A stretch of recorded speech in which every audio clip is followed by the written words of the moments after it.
You've probably heard by now, audio is super important. I know when I was just starting, I didn't really know much about audio, but over the years, I've accumulated a lot of audio gear and a lot of techniques and things to make sure that my audio is solid at weddings.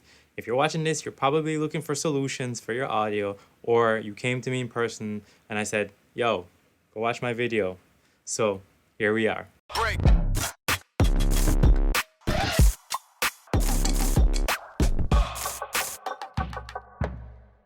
Welcome. My name is Ryan and I'm a videographer and photographer based in Toronto, Canada. And my main creative medium is weddings. So I have accumulated a lot of gear and strategies to record audio at weddings. Yes. So I'm going to share with you just my main, like my key gear that I bring to weddings, okay? And if you think you're going to get value from this video, which you are, just give a quick like, because I know the notes are going to be good, the nuggets are going to be coming here, and you're going to forget. So just like the video right now, and then we'll jump in. Before I jump in though, disclaimer. You're going to see some brand names on here. None of these guys are paying me to make this video. Shame, I know. But this is all stuff that I bought with my own money and stuff that I like believe in and I've been using for anywhere from several months to several years. Also, these are not the only things that you can use. Obviously, there are equivalents in other brands that are, that could work and do work, but I don't know all of them, and I don't sit around trying out audio. I know the ones that I use, and I know that these work. I'll put links to these down in the bio. I'll put links down to these in the description. Right now, they're not affiliate links, but if they do become those at some point, I'll put a little disclaimer in the show notes for you. All right, so let's jump in.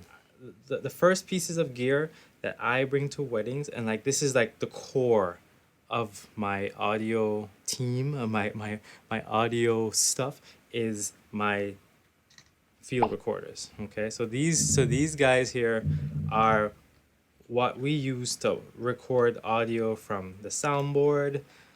This is what we use to record from the wireless mics. The wireless mics record into this. Sometimes we record from the house system. Sometimes the wedding will have like not the wedding. The venue will have XLR ports coming out the wall, and we won't have access to the main soundboard. So we'll actually plug in we'll plug in the audio to these things here, and I bring at least two of these to a wedding. This is the Zoom F6 and the Zoom H6. And the reason why I bring two of them to a wedding, funny story. When I was in my first year, I remember we had gotten set up for the ceremony beforehand, did all our audio checks, everything was good, and when the ceremony started, the H6 just wouldn't turn on. It just would not turn on. I checked the batteries, checked the memory card, restarted it, changed everything, unplugged. It did not work. And then for the ceremony, for the first 15 minutes of the ceremony, we had no audio, and it was a nightmare. And I realized at the end of that wedding that I need to have a backup for this too. Like I had backups for other things, but I realized if this is such an important part of my experience, then I need to have a backup for that too. So I bring at least two audio recorders to a wedding, and they actually serve as redundancy, because one could be plugged into the soundboard, getting the sound, and another one could be getting the audio from the wireless mics. And so that just creates a backup in and of itself. So I'm not putting everything into one recorder in case something happens, right? All right, so the next thing on here is my wireless mics that I mentioned. So right now I'm using the Rode Go system. These guys I really like, because when I first got them, I was not about to like mess with finding signals and finding interference and all that stuff. Like these guys, you just turn them on, they find each other, they find the cleanest channel, and that's it.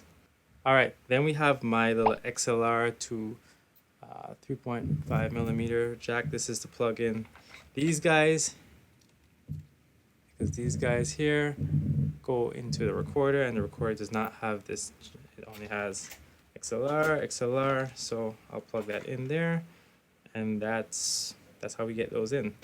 Oh, I can't mention the field recorders without mentioning the different cords that we use. So XLR cords, because some DJs will have XLR, some will have RCA jacks, some will have 1/4 inch. So I bring something for all three kinds and make sure that I have something that can receive it, because I've gone to weddings where I didn't have a 1/4 inch or didn't have an XLR or whatever, and so I just make sure we have every type that needs to be plugged in.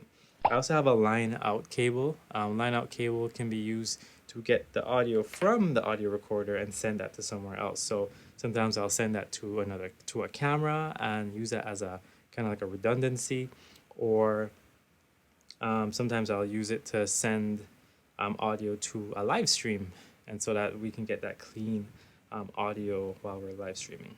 Okay, so next we have these guys here. These are our little Rodelink transmitters. So this plugs into the audio recorder right here, and then this clips onto somewhere. So it clip onto a lapel, clip onto a dress, whatever. So I have a black one and a white one. Actually, I have two of each just in case. So the black ones obviously can go on darker clothes, and the whites can go on like wedding dresses, or even like white shirts when someone's not wearing a lapel. So that's really helpful to have these guys. No, I'll make a video about these later. They're a little bit finicky, but they get the job done. All right, so back to the 8.6. I want to bring you back to the 8.6. So we have these little modules that plug into them. I'm not sure if any other brand does this, but these guys are very useful for getting ambient noises. So if I go to a reception and there's a band playing and that's where the music's going to be, and we can kind of like connect this guy here, boom, and then just kind of put him on a corner near a speaker or something, or even near the band, and this will capture some really good audio of the live band, and that will be nice and clean. Also, the shotgun module for this is really good, because I'll use that for capturing audio during the morning session. So let's say the bride's reading a letter, instead of like clipping a lapel on her, and it's just a mess. Like, I just get one of her bridesmaids or somebody just stand off camera and record her, and the audio's pretty clean. So yeah, go for that. Going back to the field recorder, this here is an HDMI, sorry, not HDMI, XLR.